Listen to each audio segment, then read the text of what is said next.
Huh? She won't say it. Yeah. Sorry. Yeah, I was just saying, it depends what is there originally. Or if it's just dirt, then it's just going to be weeds. Yeah. And cement. Okay. Can you give any example in life where there's something which never existed, which wasn't in existence, and it came into existence by itself? Like, for example, everything I know in my limited life experience, like your shirt, your bag, your shoes, this table, everything, the camera, the microphone, I know just by looking at them, without seeing them being made, I know that someone made it. I know that someone designed it. And I could never imagine that these things came into existence without a maker, without a designer. So now, if we put that on a larger scale, I just don't see how it's possible. I understand the point. Like, give me a practical example of something coming to existence without a maker. It's true, yeah. Everything needs to be created, but like. So are you still an atheist after saying that? An atheist is someone who says there is no God. I would say, I don't know. It's a hard one, because it's like you've got to proper think about it, innit? Yeah, why not? I don't mean to be rude, but I find it so strange. I think people who are atheists is generally social conditioning. Either they think that science can answer everything, or they're skeptical, they don't want to just blind follow, or maybe they have a bad experience or a bad opinion of religion, so therefore it leads to say they're atheist. But atheism, in the Quran, chapter 52, it's quite interesting. It's just 2 verses. Allah he asked a question. أم خلقوا من غير شيء أم هم الخالقون أم خلق السماوات والأرض بل لا يوقنون.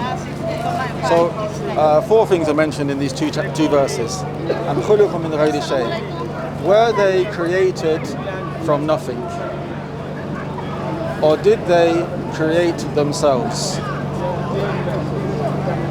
And did they create the heavens and the earth, as in the earth, the sky, everything? Then the verse finishes by saying, بَلْ لَا يُوقِنُونَ, but rather they have no certainty. They have no certainty. So here, it's a very simple question. Were they created from nothing? So nothing existed, and then from that nothing, we came into existence. The simple answer is no. Nothing cannot create something. Yeah. So the next option is, or did they create themselves? Like, if we didn't exist, can we bring ourselves into existence? The answer is no. So without mentioning it, it necessitates there has to be a creator. There has to be a creator. And then it continues by saying, or did they create the heavens and the earth? So even if human beings came into existence, we need to live on a planet. There's one person who was, what's his name, Anthony Flew. He was a very famous atheist. Before he passed away, he began to believe in a God. I'm not sure what religion he chose, but he actually died believing there has to be a God. So he gave a number of examples. One of the examples he gave, he said, imagine you're on a journey. You come to a hotel. And this is paraphrasing this example. When you come to the hotel, you get taken to your room. The walls is your favorite color. There's music playing, is your favorite song. There's on the bed, there's a nice scent, an aftershave. It's your favorite smell. Food is brought, and it happens to be your favorite food. There's a book there for you to read. It happens to be your favorite book. If all these things happened, and you haven't discussed with the hotel management, you haven't told anyone about your journey, would you not think that this room has been prepared for you? Or would you think this is just an amazing coincidence? Yeah, I would say it's prepared for you, but how would they even know that information? That's the question. No, I'm just saying it happened, just for example. Now, so when human beings are born on this planet, or we come into existence on this planet, and we have the right level of the air we breathe. Sorry, can you speak a bit louder? I can't hear you. Sorry, we have the air we breathe. Yeah. We have the atmosphere we live in. We have the right level of gravity. we're close enough to the sun that we have heat, not too close that we burn up. We're not too far away that we freeze. We have seasons. You have females who you can have relationships with. You have the system of the rain. For someone to say this is just by chance and it's random and it just happened, and then say science, like, yeah, but tell me how science explains it. You can't just, like people accuse us, like they call it the God of the gaps, that anything we can't answer, we say God done it, God done it. But you can't have a science that just say, oh, science. We don't. But what's interesting is the last part of the verse. It says, "Bella yuqinun," but they have no certainty.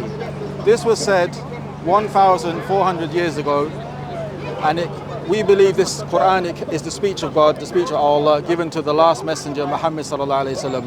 But just take it that this came from a man in the desert 1,400 years ago, that he made this statement, that they have no certainty. If you look now, if you read books, if you look online, and you look at people who call towards atheism and say atheism is correct and is the right way, as the Quran says, none of them have certainty. They will say, it could be this, it's possible it's this, we think this is most likely, but we're not sure, we're still looking, science will have the answer in the future. How can a book 1,400 years ago, which came from a man who could not read or write in the desert, say, Bella yuqinun, they have no certainty. And up until this day, none of these people have certainty. This is messing with my mind. Why? Why is it messing up your mind? It's very straightforward. Eye-opening, I would say, eye-opening in a way. I like to hear perspectives, innit? Yeah, no, it's good to speak. Now that I'm thinking about it, it does make sense. It's reasonable. It's reasonable. Yeah. So the thing is, I would say, that's why I mentioned in the beginning of the Quran, it says, كَيْفَ تَكْفُرُونَ بِاللَّهِ. How do you disbelieve in Allah? And when the question is put on the atheist, I don't hear a good answer. Like even if you talk about evolution, no, explain to us how life started. You have objects like, you have dust, you have rocks. Explain life, explain life. How did life come about? Like, you know, if a person dies here, I mean, we're all going to die. When I die, as long as I die in a state where I'm physically not harmed, my dead body is going to have eyes. It's going to have a nose, a mouth, it's going to have a heart, lungs, but nothing's working because the life has been taken out. What we would say the soul. Explain that, oh Mr. Scientist.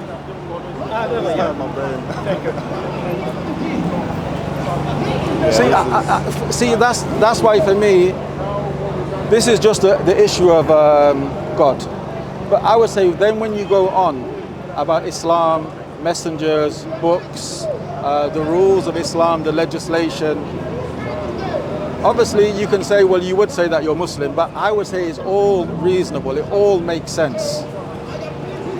I heard that. So now, do you believe there's a God, or you think it's very likely, or you need to think about it more? You need to find more excuses. There's a chance that it's God. How big is that chance? It makes sense. It does make sense. Is it 50-50? Like 80-20? I'm not too sure. I need to think about it. I need to think about it more. Just show me. It does make sense there. Show me something which came into existence without a maker. Everything was made. I heard that. So why can't that apply to me and you? Like, am I not more complicated than these cameras, than your computer at home? And we would never believe that these things made themselves. So how about myself? Like now we're thinking physical, but think about memory, think about emotions, feelings, conscience, awareness. Yeah, I need time to think about this, but yeah, this was informative. Let me just... Definitely gonna think about this in the future, but... What was your name, sorry? Yusuf, sorry, Yusuf, I should have asked that. Cameron. Cameron. Nice to meet you, man. Can I just mention something else? So this is one of the reasons why we believe in the Creator. Because the creation around us, we says, necessitates there should be a Creator. That's one reason. Second reason, which I think is stronger, is the natural state of the human being to recognize God. If you leave human beings alone, you don't influence them, they will believe in God.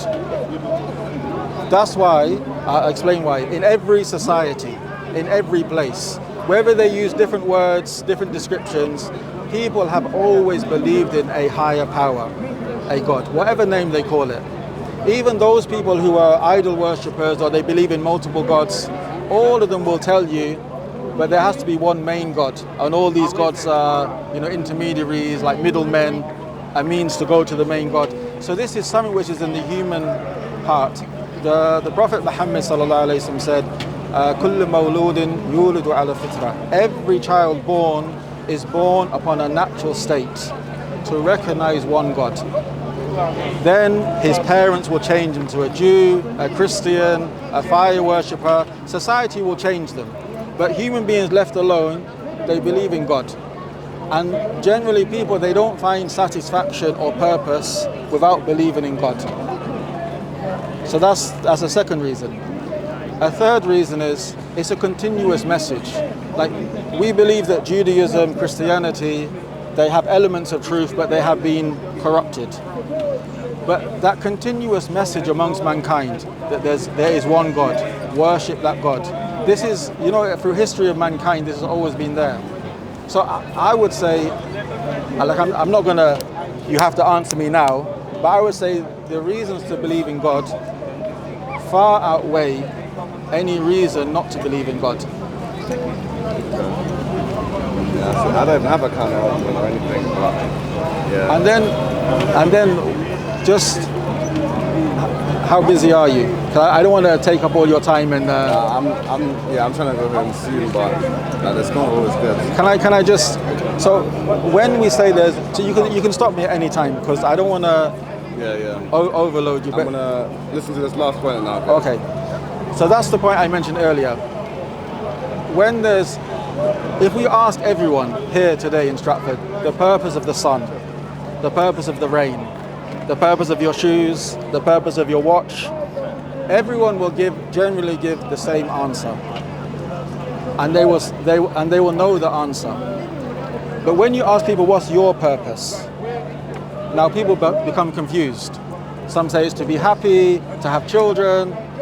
Everyone has their purposes though. But is it real, or is it just made up? Like, we would say the purpose is always given by the maker. Like the purpose of your bag, the reason why the person made it, I mean, obviously they wanted to make money, but it's for you they want to make a product that you want to use to carry stuff around. So the purpose is given by the maker.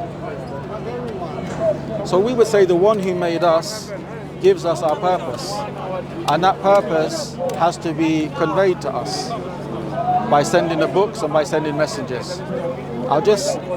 In the Quran is very clear. It mentions وَمَا خَلَقْتُ الْجِنَّ وَالْإِنسَ إِلَّا لِيَعْبُدُونَ. Allah says, I did not create jinn, which is a separate creation, and mankind except to worship me.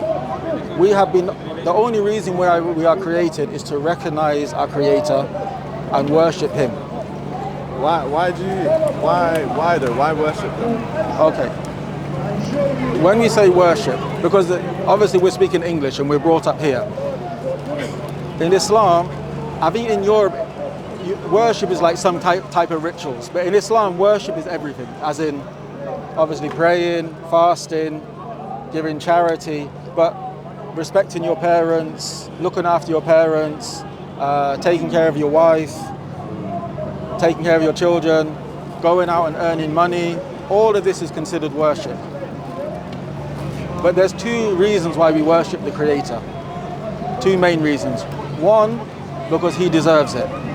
As in, He is the Almighty, the All-Knowing, the All-Merciful. He owns us, He created us. So He deserves to be worshipped.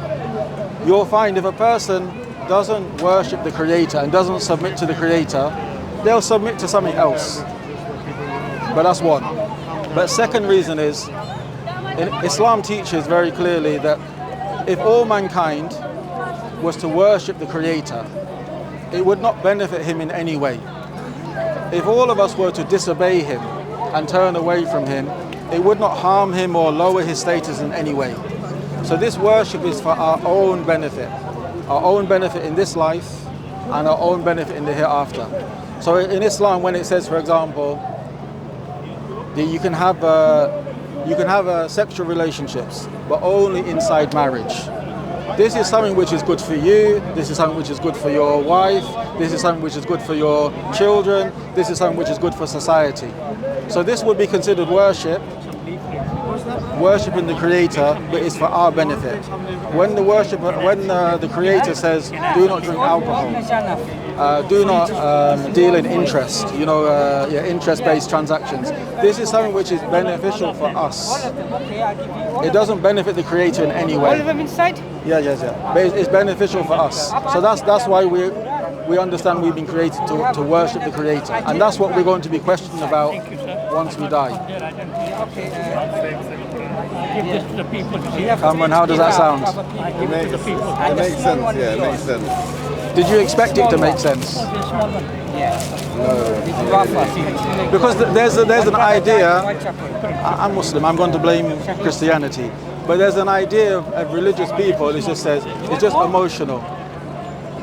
Don't ask questions, just believe. No, Islam encourages to ask questions. Why? Why this? Why that? And we are confident that the Quran, the speech of Allah, and the Sunnah, the teachings of the Prophet Muhammad ﷺ, will give clear, straightforward answers for the person who is sincere. Yeah, makes sense. Well, yeah, I got to think about this. No problem. And we're here every Saturday. Every Saturday. Yeah, any questions, or you can ask your Muslim friends or stuff. Can I give you something to read? Sure. This is a Quran and then some basic leaflets on Islam. Okay, what's your name, sorry? Yusuf. Yusuf. Like Joseph. Thank you very much for your time. No worries, man. Okay, all the best. Take care. Come back.